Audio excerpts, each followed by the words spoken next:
एक जो उस्ताद होता है ना, उस्ताद, उसकी सबसे बड़ी जो इज्जत होती है वो ये होती है कि उसका शागिर्द किसी काबिल बन जाए। ऐसे है जी। अब दुनिया के एतबार से देखें, दीन के एतबार से देखें, किसी भी एतबार से देखें, उस्ताद की सबसे बड़ी जो इज्जत होती है कि उसका शागिर्द जो होता है ना वो किसी काबिल बन जाए। अब जितनी काबिलियत उस्ताद में होती है ना, उसके फिर असरात ज़िंदगी में कभी ना कभी शागिर्द में आते हैं कि इस शागिर्द ने अपने उस्ताद से ये सीखा वगैरह वगैरह। ये दुनिया का उसूल है। अब ज़रा तवज्जो कीजिएगा कि कहाँ हम तोलेंगे उन शागिर्दों को कि जिनके उस्ताद खुद इमामुल अंबिया थे। सोचने वाली बात है ना यार।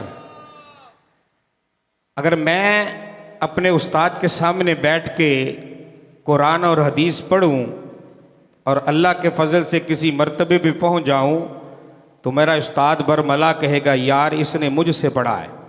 ऐसे है जी। तो जिनके उस्ताद खुद इमामुल अंबिया थे, यार सोचने वाली बात है कि हुजूर ने इन शागिर्दों को क्या क्या पढ़ाया और इन शागिर्दों ने क्या क्या मुस्तफ़ा से पढ़ा। ये सोचने वाली बात है। अब एक शागिर्द की आज हम बात करेंगे। अल्लाह इरशाद फरमाता है कद जाअकुम मिनल्लाहि नूर। कद का माना होता है बेशक। क्या माना होता है जी? बेशक। जा का मतलब होता है आना और कुम का मतलब होता है तुम्हारे पास। बेशक तुम्हारे पास मिन अल्लाह है। मिन का माना होता है से, अल्लाह का माना होता है अल्लाह, और नूर का माना होता है नूर। अब अल्लाह इरशाद फरमाता है बेशक तुम्हारे पास अल्लाह की तरफ से एक नूर आया। बेशक तुम्हारे पास अल्लाह की तरफ से एक नूर, माशाअल्लाह, अल्लाह खुश रखे, बोले साथ साथ, बेशक तुम्हारे पास अल्लाह की तरफ से एक नूर आया। व किताबुम मुबीन, और अल्लाह की तरफ से ही तुम्हारे पास रोशन किताब आई। अब दो लफ्ज हैं, एक लफ्ज है नूर और एक है किताब। कितने लफ्ज हैं जी? एक लफ्ज है नूर और एक है किताब। अब हमने ये देखना है ये जो लफ्ज नूर है, इस नूर से क्या मुराद है। और सबसे पहले हमने उस दरबार में जाना है कि जिस दरबार में बैठने वाले और पढ़ाने वाले में भी ना कोई कमी थी और पढ़ने वालों में भी कोई कमी नहीं थी। बात समझ आई है कि नहीं आई? आपको समझ आ रही है जो मैं अर्ज कर रहा हूं? अब तवज्जो मेरी तरफ रखना। मेरे नबी का एक सहाबी है, नाम है अब्दुल्ला इब्ने अब्बास। ये वो खुशकिस्मत सहाबी है कि जिसने नबी पाक के कदमों में बैठ के हुजूर से कुरान पढ़ा है। बात समझ आई है?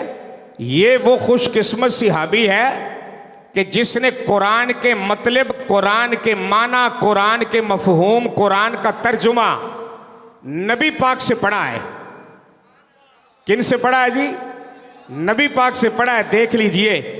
और ये इस्लाम में कुरान का पहला मुफस्सर है कि जिसने सबसे पहले कुरान की तफसीर लिखी थी अरबी में। उसका नाम है तनवीरुल मिकियास फी तफसीर इब्ने अब्बास। अरबी में है, मेरे पास पढ़ी है। ये कुरान का पहला मुफस्सर था बाबा जी। और ये वो खुशकिस्मत मेरे नबी का सहाबी था कि सारी जिंदगी कुरान पढ़ता और पढ़ाता रहा। और जब दुनिया से गया ना तो इसकी मैयत को जनाजे के बाद जब उठा के कब्र के पास लेके गए ना, तो जाके कब्र के करीब जब मैयत को रखा तो कब्र के अंदर से कुरान पढ़ने की आवाज आई। अल्लाह अकबर। कुरान कब्र के अंदर से कुरान पढ़ने की, बोलिए बोलिए, कुरान पढ़ने की आवाज आई और कब्र कुरान की एक आयत पढ़ रही थी, या अय्यतुहन नफ्सुल मुतमइन्ना इरजिई इला रब्बिकी रादियतम मर्दिया फदखुली फी इबादी वदखुली जन्नती। कब्र कुरान पढ़ रही थी। कहा जी, कब्र अल्लाह का कुरान पढ़ रही थी। ये वो अब्दुल्ला इब्न अब्बास है कि जिसने नबी पाक से कुरान पढ़ा।